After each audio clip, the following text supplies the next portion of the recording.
word epidemic gets used a lot these days, but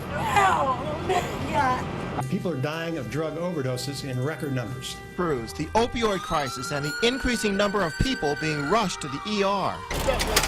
She's barely breathing. She needs 2 doses of Narcan. Almost killed my kids. I didn't even have it in park. 2 women unconscious in an SUV. But say one response has become too common. In 47 minutes, there was already 9 deaths. The pandemic is devastating the very fiber of this country.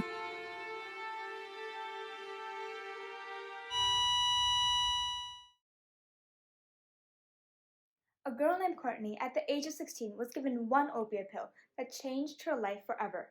The pill made her feel like her emotional pain had gone away, and this quickly turned into an addiction.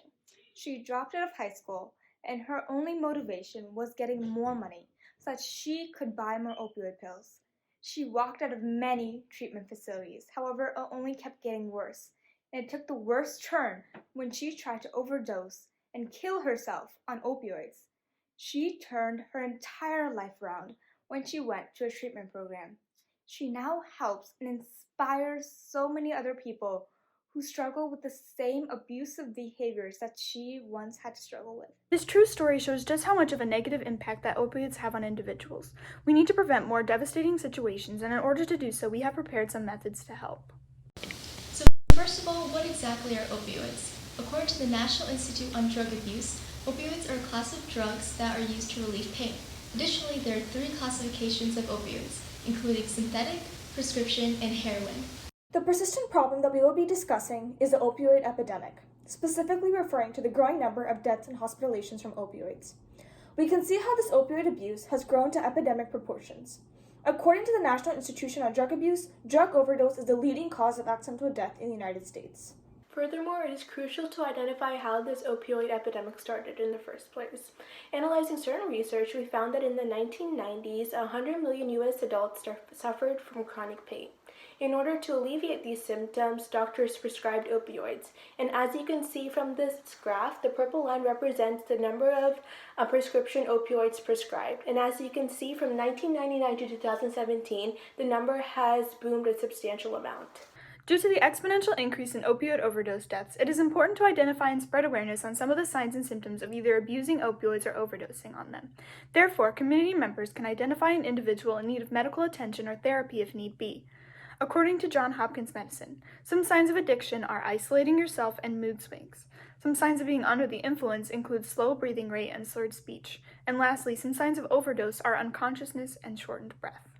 So what are the different uses of opioids? Well, for medical purposes, they can be used to relieve pain.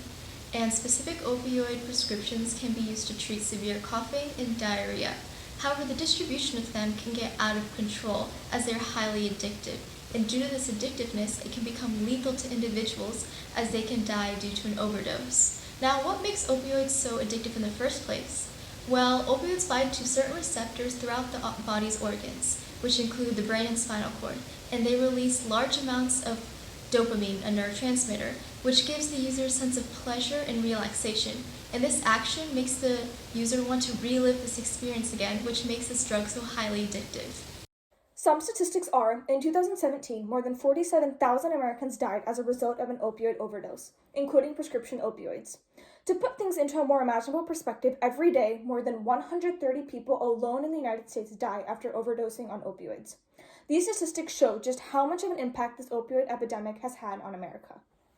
Young teenagers 15 and above start using opioids because they are not aware of the possible consequences, and they usually obtain them by sharing unused pills with one another. Adolescents from ages 18 to 26 in college and late high school start misusing this because of peer pressure, social parties, stress, and anxiety. And this leads to them misusing it later in their life and turns into an addiction. A total of 3,182 students completed the MIME test, a newly developed self-report instrument. Nearly 1/3 reported misuse of medication more than once a month. Instead of stating the problem, let's discuss the most important topic, which is methods to decrease and stop the abuse. For our first installment method, we believe the best way to tackle this opioid epidemic is by having the government mandate policies concerning drug misuse. Naloxone is a medication that reverses the effects of an opioid overdose, and it does so very quickly and efficiently. This medication has minimal and non-life-threatening side effects and is very safe to use. Now, most states allow people to obtain naloxone without prescription. However, most people don't willingly buy it. It costs an extra trip to the pharmacy to obtain one, and some pharmaceutical places do not have it in their supply. So in order to help, we believe that the government should mandate that in all states, doctors should give a type of naloxone along with the prescription of an opioid. So just in case there's an overdose, an individual can administer it after calling 911. You might think that funding would be an obstacle, yet according to the President's 2019 budget, it stated that $74 million are allocated to increase the availability of overdose-reversing drugs such as naloxone. We believe that the government should regulate this issue through education. These opioid drugs can be abused and taken for recreational use starting at the middle school to high school ages.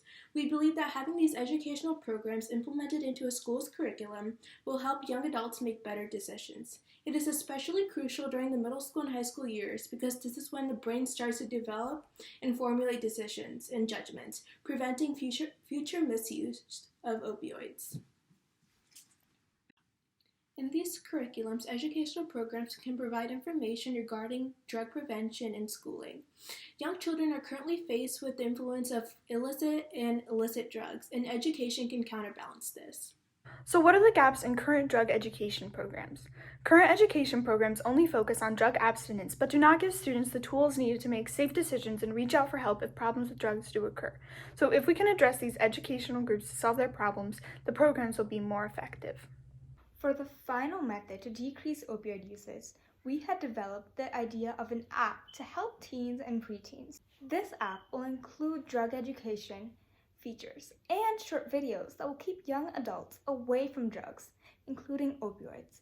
It will also include education on how to take action once drug abuse has risen, and also includes a helpline and therapeutic help for whoever needs it.